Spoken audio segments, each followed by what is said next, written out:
It is now my honor to introduce our elected class speaker, Jessica Brown. Jessica was born and raised in Eugene, Oregon.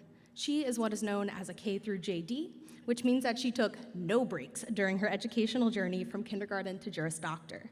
She received her bachelor's degree from University of Oregon in political science with minors in ethnic studies and Spanish. During her law school career, Jessica ground out her studies while uplifting others.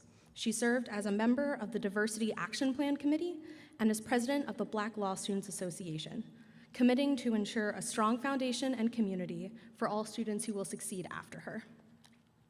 After graduation, Jessica will sit for the Oregon Bar in July. Following up her bar success this fall, she will serve as a judicial clerk to the Honorable Alyssa Rook-Lee of the Lane County Circuit Court. As for her future ambitions, she hopes to hold positions as a district attorney, a senator for the state of Oregon, and potentially a future president of the United States of America. Look out for her in 2032.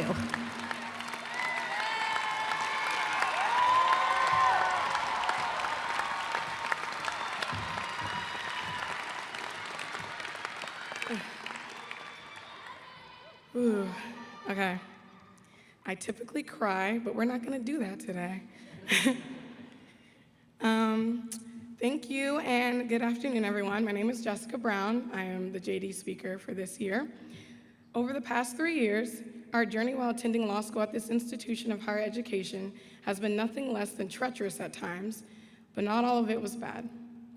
Each rough patch had a communal path, a laugh, and a guide. There are some memories that will bind us just because of what they are. To begin, raise your hand if you have ever felt personally victimized by Professor Raban's cold calling methods. More hands should have gone up. I don't trust y'all. His courses have never and will never involve any games, and we've all learned to prepare.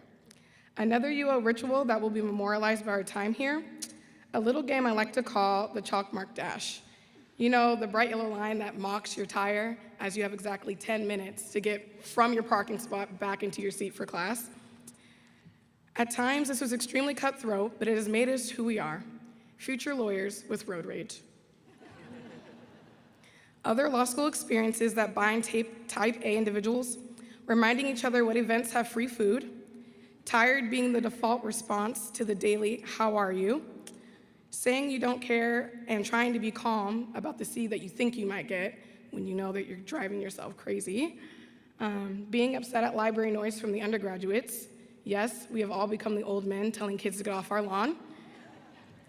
Reading, outlining, and watching lectures in the hopes that something sticks, because all that you have learned in the semester has somehow quit without a 2 weeks notice.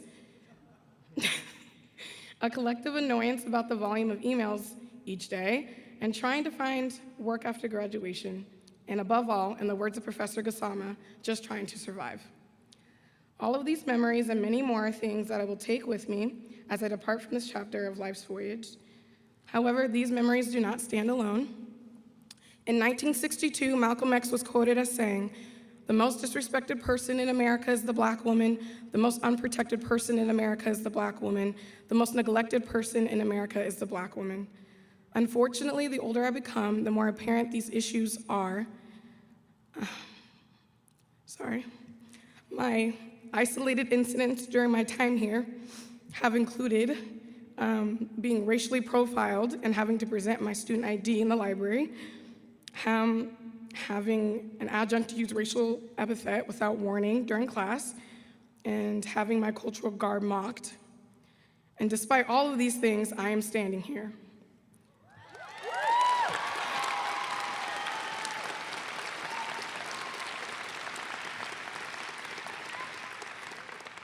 My grandparents and my parents always remind me of something. They tell me, "You are of strong stock." These words uplift me like nothing else can. They remind me all of where I come from, where I've been, and where I am going. I am Jessica Lavinia Brown, granddaughter, daughter, sister, friend.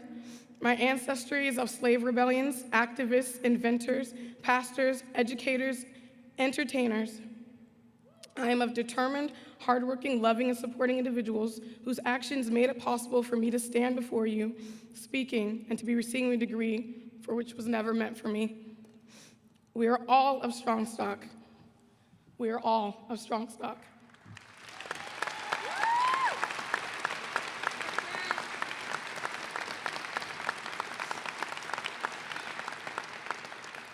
We are not here by luck or by chance, but through our undivided dedication to our ambitions, our education, and the changes we want to see locally, nationally, and globally. Legacy is not what you leave for people, but what you leave in people. The ability to do right by humanity does not have a career landmark. It isn't capped by a specific age, nor is it reviewed by a board of your peers. Your legacy is the impact you will leave on the world after your turns around the sun have passed.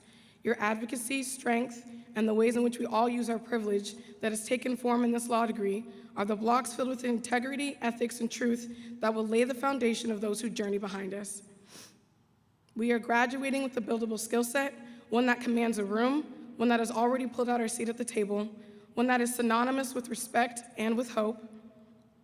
Allyship is a verb, and we must act to make sure that we enhance the community around us. I implore you not to squander your gifts and to stay humble. Thank you for all of the love, for pushing me and my hunger, and for taking part in this incredible journey with me. From the bottom of my heart, I wish you all the best, and I cannot wait to see where life takes you and your talents. Before I go, I want to leave you all with a quote from Reverend Dr. Otis Moss Jr. that has reinvigorated my drive and perspective on life. And the quote reads, "Greatness comes from service, sacrifice, and suffering. What are you leaving on the battlefield?" Thank you.